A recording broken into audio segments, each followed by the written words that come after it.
Olá, sejam todos bem-vindos ao nosso estudo do livro Jesus no Lar, na psicografia de Francisco Cândido Xavier.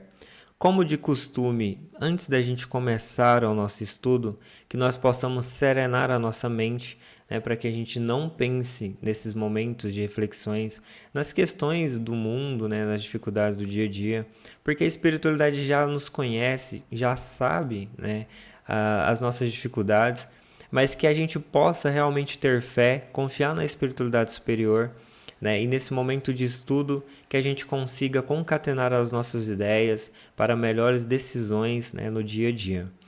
Então, vamos dar continuidade, ao nosso estudo do capítulo 15, o ministro sabe.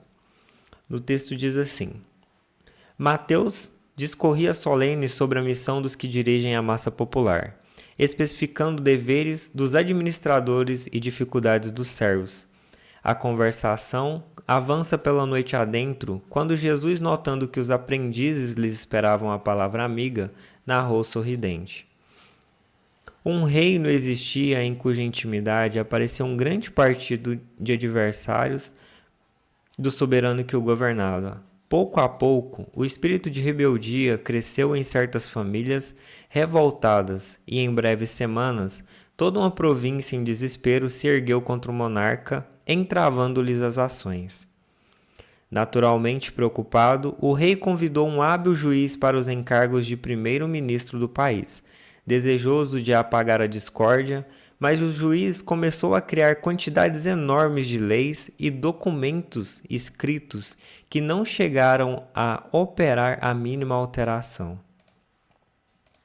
Então aqui agora vamos fazer uma pequena reflexão sobre essa questão, dele ter imprimido as leis, mas que não chegou a fazer a mínima alteração, Porque muitas das vezes nós acreditamos que o que é bom para mim é bom para o outro. Só que na grande maioria das vezes, nós colocamos as nossas vaidades em cima do que é bom para nós, o nosso egoísmo, e a gente acaba que não pensa muito no outro. Então, no caso ali, ele criou leis, mas ele não procurou, por exemplo, verificar se as leis que eles estavam criando realmente abraçava a todos, sem prejudicar o lado A ou o lado B. Nós sabemos que a lei universal, é a lei de amor. Então, a lei de amor, na sua sublime, que é a lei de Deus, que é imutável, ela não prejudica o lado A ou o lado B, mas ela é justa. Então, se a gente olha a natureza, por exemplo, a natureza é harmônica, A natureza não há conflitos na natureza. Desde a plantação, desde as árvores que dá fruto, e não come dos seus próprios frutos, desde dos rios que levam as águas, até as árvores e assim sucessivamente. O processo é de harmonia no sistema da natureza, no sistema grandioso que Deus fez. Só que quando nós impomos leis, às vezes nós impomos uma questão para doutrinar e não para apaziguar ou realmente para levar à justiça, a questão soberana certinho.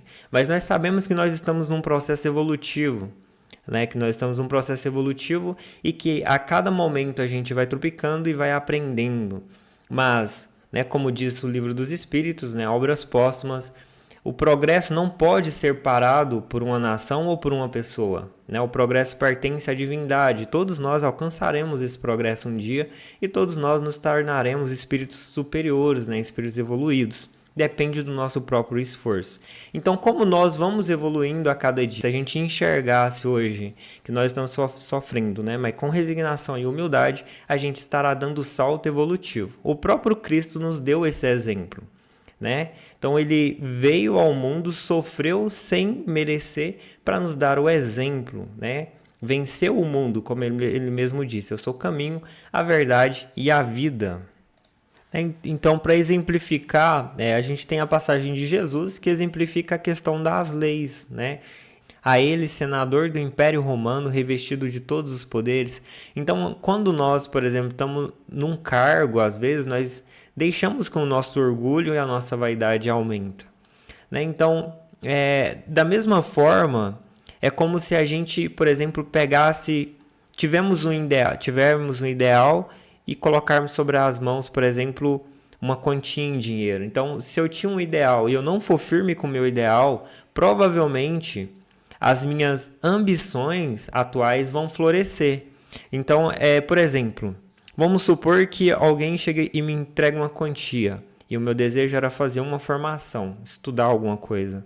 Quando eu pego o dinheiro e eu vejo que eu vou ter um esforço para estudar, vai desgastar tempo ou qualquer coisa do tipo, talvez eu deixo com que os meus desejos anteriores sobressaem sobre uma questão que talvez seria maior. Então, por exemplo, eu estou com dinheiro e talvez eu comprar um automóvel seria mais viável. E eu tomo essa ação e depois provavelmente bate um arrependimento no futuro, porque eu poderia ter investido em mim, mas eu acabei comprando uma coisa para satisfazer talvez o meu orgulho, a minha vaidade ali naquele momento, que não era necessidade no momento. Né? Então, aqui Jesus fala, né? Falou-lhes de humildade, mas aquele homem vestido de poderes e glórias transitórios deixou-se arrebatar por uma onda de orgulho e questionar-se mentalmente. Humildade? Que credenciais representava o profeta para lhes falar assim? A ele, senador do Império Romano, revestido de todos os poderes. Lembrou a cidade dos Césares, coberta de triunfos e glórias, cujos monumentos acreditava naquele momento fossem imortais. Jesus, conhecedor das leis eternas e imutáveis que regem a vida, percebendo seus pensamentos, respondeu com serenidade e firmeza. Todos os poderes do teu império são bem fracos e todas as suas riquezas bem miseráveis. A magnificência dos Césares são ilusões efêmeras de um dia.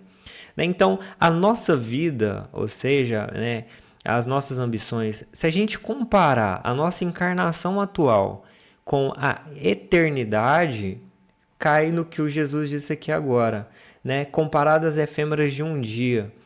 Então, assim, a gente tem propósitos espirituais a alcançar.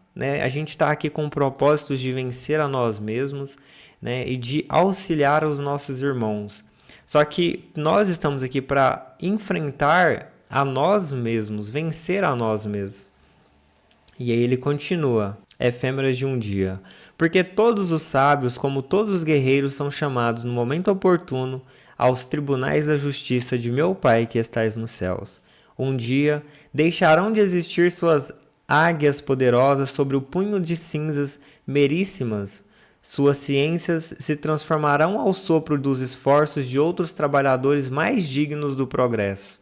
Suas leis injustas serão travadas no abismo tenebroso desses séculos de impiedade, porque só uma lei existe e sobreviverá aos escombros da inquietação do homem, a lei do amor, instituída pelo meu Pai desde o princípio da criação. Então aqui Jesus ele coloca duas coisas importantes no texto, que primeiro, a lei do amor que institui o universo.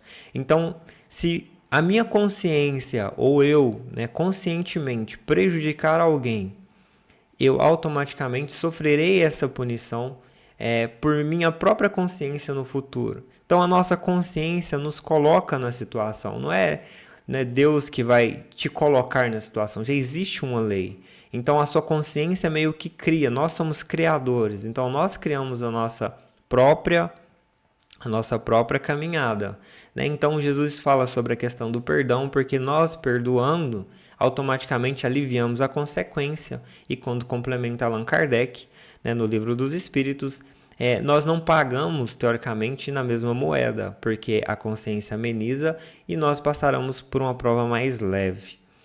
Então, continuando aqui, ele diz que a lei do progresso futuro serão substituídos por espíritos mais dignos do progresso, onde estarão mais próximo da lei universal, que é a lei do amor. Então, ela não ponderará para o meu lado egoístico, para o meu lado orgulhoso, mas ela, independente da minha ação, ela será para todos. Porque a lei de Deus ela é justa, ou seja, ela serve e enquadra em todos. Então, continuando aqui o texto, o juiz colocando leis, quantidade de leis para tentar forçar a população a tomar as diretrizes que estavam nos artigos, viu que não deu muito certo. Então, continuando o texto, diz assim: desiludido, o imperante substituiu por um doutrinador famoso. O tribuno, porém, conduzido à elevada posição, desfez em discursos veementes e preciosos que não modificaram a perturbação reinante. Né? Então aqui ele chamou um doutrinador que tentou fazer o quê? Uma disciplina, né, em cima da população. Só que é o que a gente falou, as leis ali, por exemplo, elas impõem uma condição, né? Mas essa condição estava de forma injusta. E o outro foi o doutrinador, ou seja, ele tentou falar, né, tentar impor uma situação ou tentar levar a pessoa a acreditar naquilo. Só que nós temos uma vivência de espírito, né? E como a gente falou no começo, o que é bom para mim não é bom para o outro. Então, nós falamos, por exemplo, mas nós não dando o exemplo, não resolve, né? Não resolve. Então, contra o exemplo não existe argumento, né? Então, aí ele continuou o texto aqui. Continuavam os inimigos internos, solapando o prestígio nacional, quando o soberano pediu ao socorro de um sacerdote que, situado em tão nobre posto, amaldiçoou de imediato os elementos contrários ao rei, piorando o problema. Então aqui, novamente, o soberano tentou resolver o problema, né? Só que ele chamou uma outra pessoa que amaldiçoou todo mundo, piorando cada vez mais o problema. Então, a gente tentar forçar uma situação sem entender o problema e curá-lo pela raiz, né, não resolve. Então, aqui a gente percebe que o soberano, né, o sacerdote, tentou resolver o problema sem estar presente no problema. Né? Então, para a gente resolver uma questão, nós devemos estar presente na questão, entender a questão. Então, antes de nós encarnarmos, por exemplo, nós tivemos um planejamento espiritual, né? Nós tivemos um planejamento, onde, por exemplo, a espiritualidade falou, olha, nós prejudicamos A, B e C, então nós precisamos nos resgatar com A, B e C. Vamos traçar um planejamento, porque a espiritualidade trabalha em cima de probabilidade, então nós temos a probabilidade para dar certo. Nosso planejamento é para dar certo, mas depende do nosso esforço, né? Então, nós precisamos executar. Então, nós planejamos e executamos, né? Da mesma forma, no nosso dia a dia, nós mentalizamos e depois executamos. E continuando aqui, então, ele diz: desencantando o monarca, trouxe um médico à direção dos negócios gerais, mas tão logo se viu em palácio, partilhando as honras públicas, o novo ministro afirmou para conquistar o favor régio que o partido de adversário da coroa se constituía de doentes mentais e fez disso propaganda tão ruinosa que a indisciplina se tornou mais audaciosa e a revolta mais desesperada. Então aqui ele chamou um médico, no caso. E o que o médico fez? Né? O médico se encantou com o palácio, ou seja, o que a gente falou no começo. Né? A gente vem com boas ideias, com bons propósitos, mas se a gente não for firme, a gente se perde. Como disse Jesus, né? É necessário se vigiar constantemente, né? Ou seja, nos conhecer. Sócrates falava desde o começo, conhece a si mesmo, para que a gente, por exemplo, encontre os nossos pontos de queda e fique atento a eles, para que a gente não caia, né? Para que a gente, todas as vezes que a gente passar por essa situação, a gente esteja firme perante a situação. E não deixar, como diz a música, né? A vida me levar. Porque a nossa vida realmente ela é como um rio. Então, nós nascemos, por exemplo, no meio que precisamos para nos resgatar, para evoluir, mas nós temos um traçado evolutivo. Então nós devemos passar por algumas situações aonde o nosso espírito pode vir a balançar, mas nós precisamos nos manter firme na presença dos bons espíritos, né? E na presença da consciência tranquila. E para isso é necessário sempre nos vigiar. Como que é nos vigiar? Né? Sempre estando em contato com as pessoas auxiliando ao máximo que nós podemos, estendendo a mão tanto do plano material quanto do plano espiritual, porque a renovação íntima, a renovação espiritual, a renovação do mundo, a renovação de todos nós só acontece em cima de ações. Como nós dissemos, se nós chegar no plano espiritual hoje com teoria somente, sem prática, né, nós provavelmente teremos que voltar e passar pela mesma caminhada, porque quando nós prejudicamos alguém, a gente normalmente fazemos em cima de ação. E nada mais justo do que a gente reajustar em cima de ação, né? E com isso nós aprendemos, né? É ajudando que nós vamos aprendendo cada vez mais. E aí, continuando aqui, ele diz assim: pressentindo o trono em perigo, o soberano substituiu o médico por um general célebre, que tomou providência drástica, arregimentando forças armadas nas regiões fiéis e mobilizando contra os irmãos insubmissos.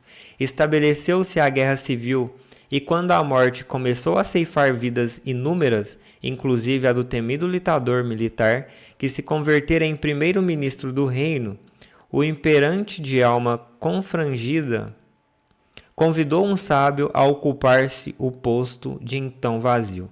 Só que aqui antes, né, dele chamar o sábio, ele chamou o general que tomou providências drásticas, né, que foi para agressão.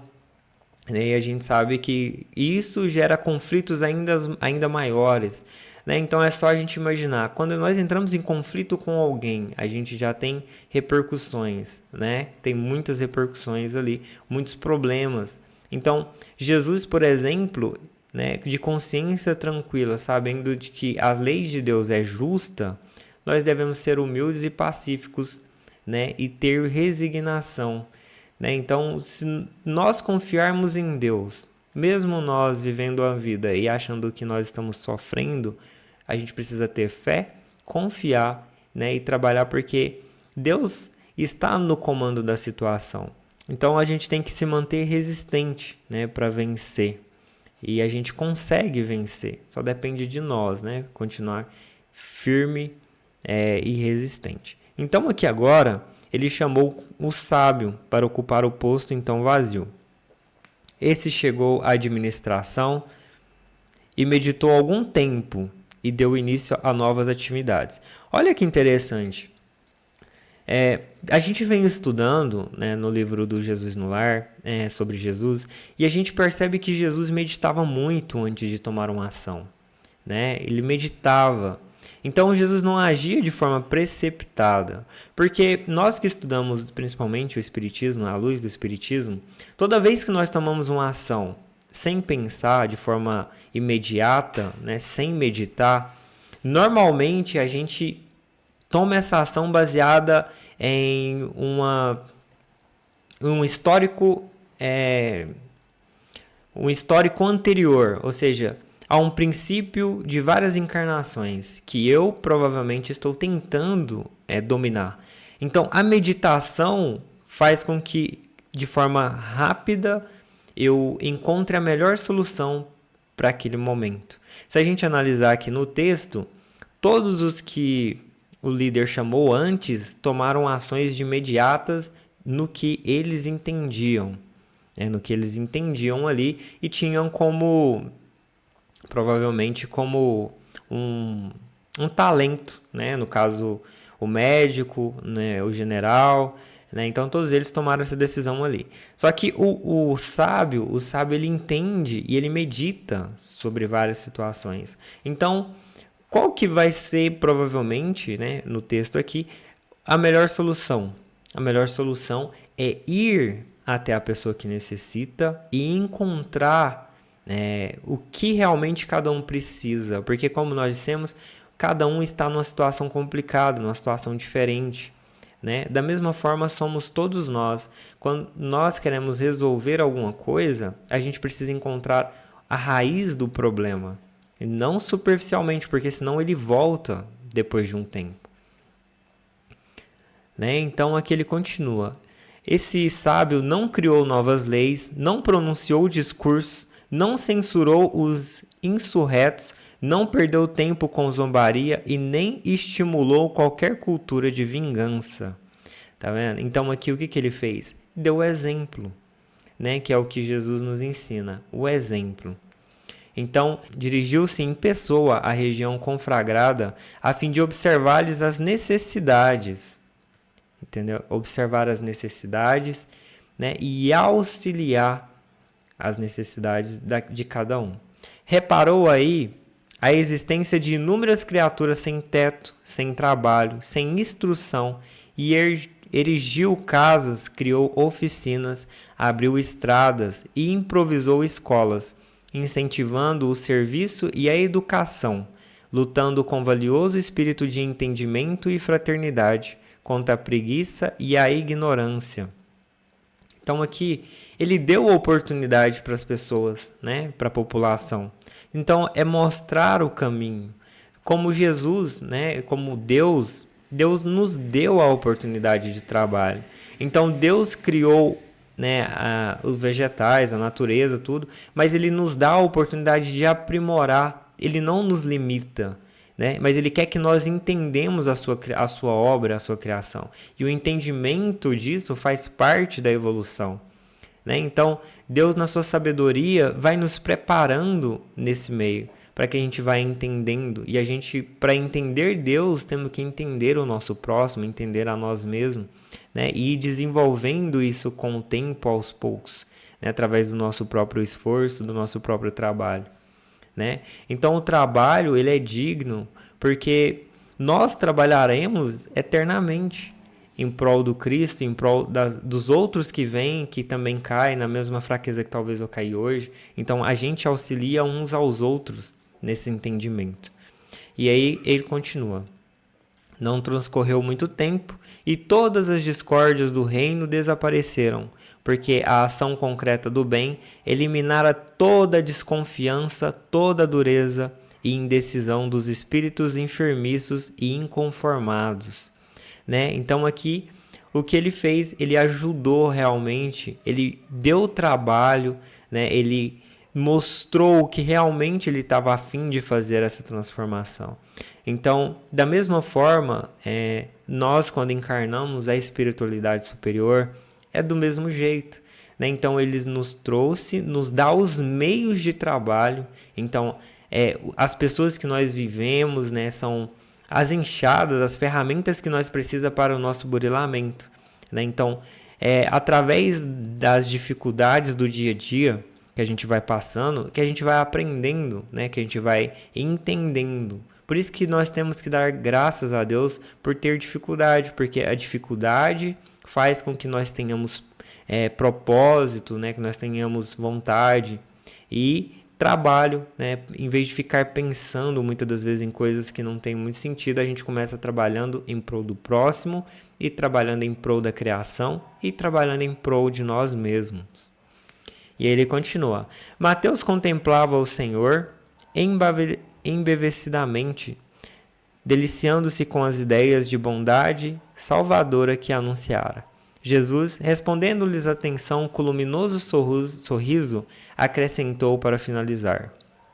O ódio pode atear muito incêndio de discórdia no mundo, mas nenhuma teoria de salvação será realmente validosa sem o justo benefício aos espíritos que a maldade ou a rebelião desequilibraram. Então, não é à toa, né, que Deus ele é justo, né? Então Deus ele nos dá o benefício de estar presente novamente para auxiliar aqueles que nós prejudicamos, né? E igual ele diz aqui. Então o amor cobre a multidão dos pecados, né? E ele complementa: para que o bem possa reinar entre os homens, há de ser uma realidade positiva no campo do mal, tanto quanto a luz há de surgir pura e viva, a fim de expulsar as trevas, né? Então, não basta somente nós desejar que as trevas sejam expulsas, é necessário trabalhar e agir, né? Ou seja, a luz precisa sobressair em cima das trevas. Então, antes de concluir aqui o nosso estudo, eu gostaria de ler um texto, Elucidações de Emmanuel, né, pela psicografia de Francisco Cândido Xavier também, chama efetivamente. Em nós mesmos o problema é essencial. Efetivamente, nada temos a ver com a manutenção do Sol na imensidade do espaço, mas responderemos inevitavelmente pelos que estamos fazendo da cota de luz que a ele nos fornece. Não nos cabe quaisquer responsabilidade pelo giro da Terra no plano cósmico. No entanto, seremos interpelados quanto ao nosso procedimento para com o pedaço de chão que nos agasalha. Não prestaremos informes sobre a evolução do planeta em que estagiamos, mas chega sempre o dia em que se nos perguntará quanto ao tempo e ao corpo, à profissão e ao meio de trabalho que o mundo nos confia. Não se nos indagará com respeito à administração da justiça universal no orbe em que vivemos. No entanto, daremos conta das obrigações que assumimos perante superiores e subalternos, colegas e afeiçoados que nos partilham a vivência. Não se nos inquirará quanto aos destinos supremos da humanidade, mas sofreremos exame natural e direto no que se refere à nossa conduta diante do lar e da família, tanto quanto à frente dos irmãos e companheiros que nos comungam a intimidade. Não podemos impedir as catástrofes da natureza e nem evitar as calamidades sociais. Outros poderes controlam a mecânica dos astros, o equilíbrio da terra, o aprimoramento da vida, a sustentação do direito e o engrandecimento dos povos. Recomeçamos, todavia, que nem as constelações, nem o globo que nos serve de moradia, nem as instituições que supervisionam o progresso, nem o tribunal e nem o templo de nossa fé, conquanto nos sustentem e nos auxiliem, não conseguirão efetuar a tarefa que as leis divinas situam conosco para que se realizem por nós. Então aqui a gente entende nesse texto, que Deus controla, praticamente 99% das situações, A gente tem essa questão controlada por Deus, mas no nosso 1% tem situações que cabem a nós fazermos, Então nós estamos em grau de evolução, Então nós dependemos do Pai e o Pai espera de nós, Então cabe a nós fazer também a nossa parte dentro do âmbito em que nós estamos, executando sempre, as nossas tarefas, acompanhando o progresso da nossa consciência e estudando sempre para que a nossa consciência vá se dilatando cada vez mais no entendimento, dos desígnios divinos e auxiliando sempre aqueles que estão ao nosso derredor. Assim, nós extirparemos o mal, as sombras e traremos sempre a luz. E esse foi o nosso estudo da noite de hoje. Fiquem todos na santa paz. Até a próxima.